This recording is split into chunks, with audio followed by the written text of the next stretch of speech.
Voltar para Brasília, porque ainda há muita repercussão sobre o tapa de um deputado que ontem, na promulgação da emenda, da PEC, da reforma tributária, a gente vai falar sobre isso daqui a pouco com o Bruno Pinheiro, mas a gente fala agora com o deputado Marcel Van Hatten. Com a chegada do verão, amanhã, ainda mais turistas estrangeiros se preparam para desembarcar aqui no Brasil, aproveitar o calor, e a Câmara dos Deputados pode votar uma medida para facilitar a entrada dos cidadãos de alguns países, como os Estados Unidos, Canadá e também Austrália. Sobre esse tema e outros temas de Brasília, a gente conversa com o deputado Marcel Van Hatten, do Novo do Rio Grande do Sul. Tudo bem, deputado? Como sempre, muito obrigado. Boa noite.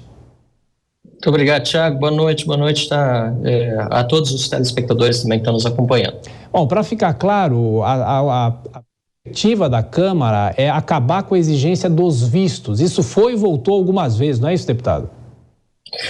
Exatamente, já foi e voltou algumas vezes, mas desde 1995 que não eram exigidos vistos de entrada no país para tripulantes, né? Ou seja, aqueles que trabalham em navios e em aviões que vêm no Brasil, que vêm para o Brasil com nacionais de Austrália, Canadá, Estados Unidos e Japão, e também voltou a ser exigido o visto para o turista desses países que ingressam no Brasil. Com o governo Lula, um decreto do governo Bolsonaro anterior foi revogado, e assim esses nacionais que queiram vir para o Brasil a turismo terão de, a partir do dia 10 de janeiro, apresentar um visto de entrada no país que tem um valor, se eu não estou enganado, de $80, mais a burocracia necessária para isso.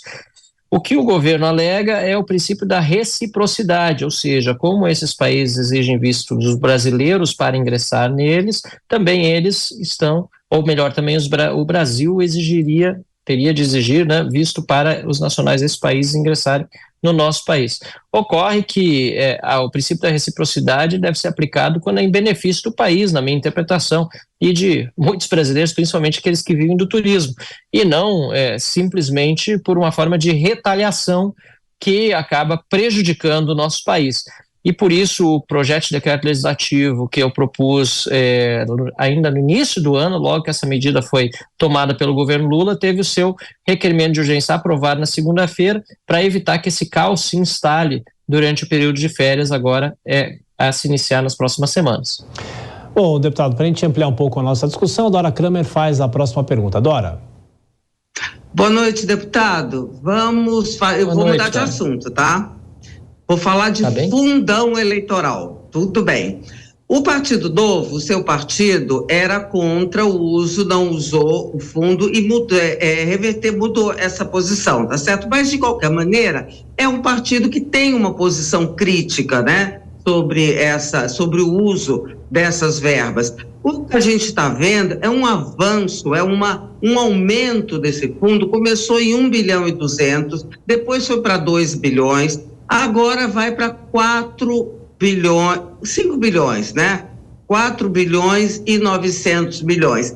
A continuar assim, eu não sei onde é que isso vai parar, porque a tendência é crescer, né? Queria que o senhor comentasse isso. Como é que dá para se criar um limite, né? Já que o Congresso não tem aquela história, quem parte, reparte, fica com a melhor parte, já que é o Congresso que decide, como é que se pode limitar isso? Dora, excelente pergunta, e me permita começar do princípio, né? Quando o fundo foi criado lá atrás, o fundo eleitoral, porque o partidário já existia, ele foi criado porque as doações de empresas foram proibidas. E o Novo surgiu antes disso. No início do Novo, nos primórdios, as doações de CNPJs eram permitidas, assim como de pessoas físicas, e lá atrás o Novo sempre foi contra o fundo partidário e depois passou a ser contra o fundo eleitoral. Com o crescente acréscimo nos valores do fundo eleitoral e com o fato de que o Novo não pode devolver o dinheiro do fundo partidário, né, a gente até tentou devolver, porque nós queríamos devolver para o Tesouro, mas aí o lobby dos partidos políticos nos fez mudar de ideia, não conseguimos devolver porque a devolução seria feita para todos os demais partidos racharem o dinheiro que o Novo tinha recebido do Tesouro entre si, e não de volta para o Tesouro. Então seria literalmente dar arma para os inimigos ou para os adversários, né? Então, com o passar do tempo, o Novo foi acumulando esse dinheiro no seu caixa, mais de 100 milhões de reais, não pôde devolver do fundo partidário. Fundo eleitoral, sim, nós sempre devolvemos, né? Esse poderia devolver para o Tesouro, fundo partidário não. E a partir de pouco tempo atrás, o Novo passou a utilizar os rendimentos desse dinheiro para financiar as suas próprias atividades. Eu preciso também ressaltar que eu continuo com a posição de que não é saudável usar dinheiro público, não usei nas minhas campanhas, não quero usar na próxima tampouco, mas o pior de tudo é ver esse aumento, e aí eu entro na pergunta propriamente dita, não sei onde isso vai parar, é um absurdo, mas felizmente o que nós sentimos hoje, ao longo desse dia na Comissão Mista de Orçamento, é que a emenda que o Novo apresentou, e de autoria da deputada Adriana Ventura, que vários outros parlamentares assinaram, tem possibilidade de vitória. A sessão do Congresso é amanhã, e se destacada, esta emenda vai reduzir o fundo para 900 milhões de reais. Tá? Então, existe essa possibilidade, nós já temos as assinaturas para o destaque, nós esperamos que seja destacado, e se vencer esse destaque, existe uma conversa de bastidor para não voltar a levantar no que vem esse valor para mais de 4 bilhões, mas mantê-lo próximo de uma correção ao valor da eleição de 2020, que foi de 2 bilhões de reais. Repito, ainda muito dinheiro, mas esse valor de quase 5 bilhões é um escárnio para um país pobre, um país que precisa investir em várias áreas e que não pode se dar o luxo de investir ou gastar, torrar todo esse dinheiro em campanhas políticas. Com um detalhe sólido a mais para encerrar a resposta. E confirmando o que você disse, Dora, esse dinheiro é dividido entre os caciques, entre quem já está no mandato.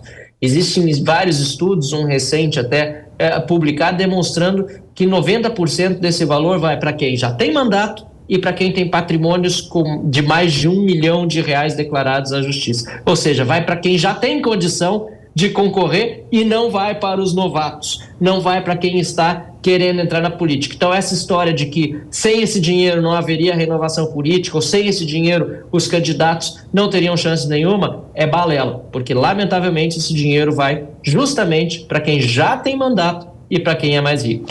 Ô, deputado, e uma colocação em relação a isso, o senhor acha que em 2024 há alguma chance do Congresso discutir o financiamento de campanhas, voltar para o financiamento privado?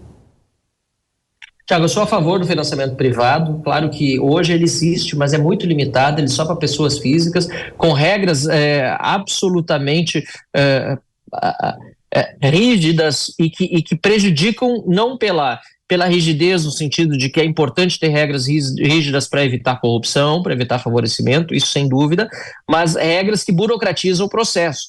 Quem faz doação exclusivamente com pessoa física, como é o meu caso, campanha com doação exclusivamente pessoa física, passa por uma série de problemas, como o de que cada doador pode doar por dia na vaquinha, no máximo R$1.000. Então, o doador que quer fazer uma doação de R$3.000 precisa fazê-la em 3 dias, enquanto do fundo eleitoral o candidato recebe de uma vez só mais de R$1 milhão nas suas contas. Só para dar um exemplo da diferença, né, entre o tratamento que recebe um candidato que usa exclusivamente dinheiro público e aquele que recebe doações privadas. Mas, além disso, eu defendo sim a volta do financiamento empresarial. Acho que as empresas têm sim participação no processo eleitoral, precisam ter voz por meio de financiamento, mas, claro, de novo, transparente, e que não sejam empresas que estejam interessadas em contratos governamentais ou que estejam interessadas em benefícios, que é uma divisão muitas vezes difícil de fazer, mas há experiência internacional para a gente se espelhar, porque, sim,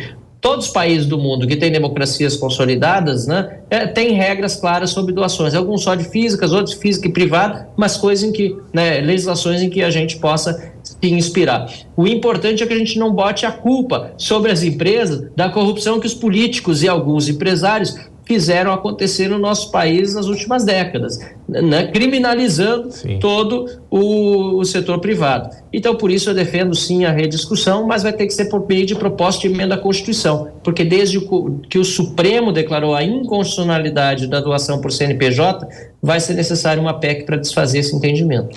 Deputado Marcel Van Hatten, do Partido Novo do Rio Grande do Sul, muito obrigado como sempre, boa noite e até a próxima. Eu agradeço, boa noite, Dora e Thiago, até a próxima. Tchau a todos os telespectadores.